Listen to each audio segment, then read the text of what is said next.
Today I'm going to finish off this cozy Christmas pad.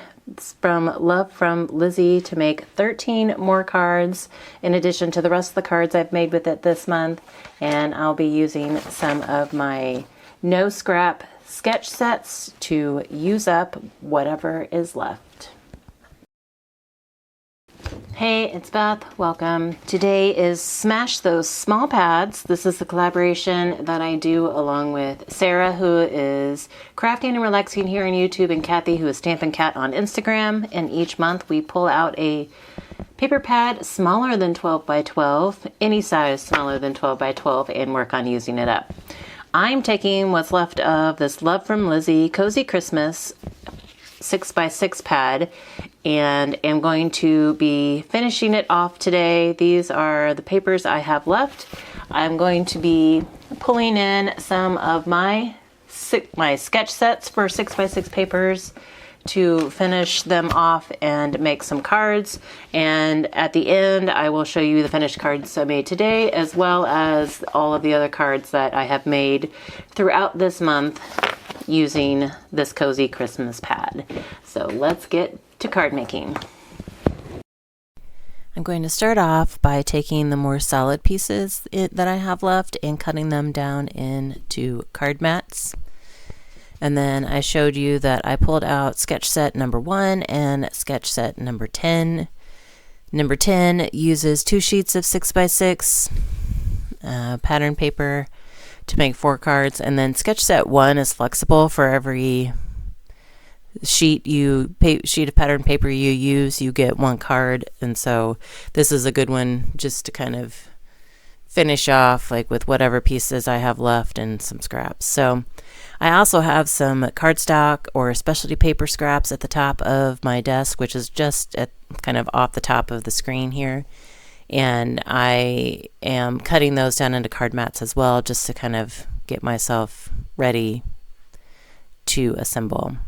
I sort out my papers based on the sketch, and then I'm going to go ahead and cut down all the papers according to the sketches I've kind of assigned them to, and will lay out and organize the cards, but not assemble yet.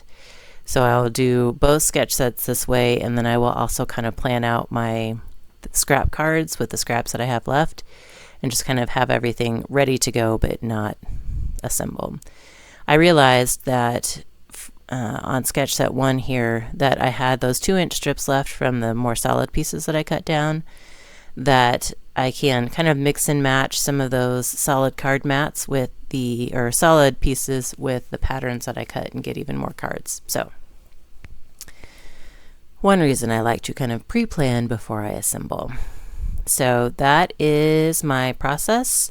I will, once I get all the pieces cut down and planned out, I will go back and start assembling, and then I will embellish and add sentiments. So at this point, I'm going to go ahead and set you to some music, and then we will touch base again at the end.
So I ended up getting 6 cards using sketch number 1. I ended up pulling in some of the more solid pieces that I was using as card mats, like some of the leftover pieces. And something different that I'm doing with these is it's just like a postcard type card. I am going to use these as thank yous for online orders this holiday season, and so I didn't have time to do it beforehand, but I will go through and use my Misty, and I have a thank you stamp set from Spellbinders, I think. And it has, you know, this is 4 different stamps that say thank you for your purchase with the hearts, the border of the hearts, and then your order made our day. And so I will use my Misty to kind of line all those up and stamp on the back of all of these like postcards, just so I can write thank yous for our online orders. And then with sketch 10, I made another 4. And then I had some scraps left over from everything else I'd done, so I made an additional 3 cards. And these are actually sketches in some of my other sketch sets, and then this is Operation Right Home Sketch 154. That is totally ingrained in my memory. So that's what I made today. And then I made 3 cards during my KCC 16 design team videos within the last couple months, and using the paper and some of the stickers and stamps from Love from Lizzie. And then I have videos on those as well. And then I have the video from the most recent sheet load, the October 2024 sheet load, where I used the pad. And then a video you haven't seen yet, but it is coming, is the full KCC 16 challenge. So all 15 cards that I made with Kendra's most recent card challenge PDF. So it was good. I used a lot of the Love from Lizzie peel-off strips, which I never think to remember to do, but I thought it was appropriate since I was working with her paper. I used some specialty paper, some glitter paper, pulled that out of my stash, which I never think to do. So I'm glad I did this pad this month. It got me some cards that I can use for thank yous, and it was a fun collection to use, kind of non-traditional colors, which is kind of nice to work in every once in a while. And then it got me to use some things I didn't think to use. So win all around for me. But I hope you enjoyed today's process. Be on the lookout for my KCC 16 process video. Once I get it's done, obviously. I just need to finish editing and get it posted. So I will, at that point, also link it in this video. If you're watching it later on down the road, it will be linked. But be sure to check out Sarah and Kathy to see the pads they use and the projects they made. And as always, I thank you so much for your time and hope you all have a very crafty day.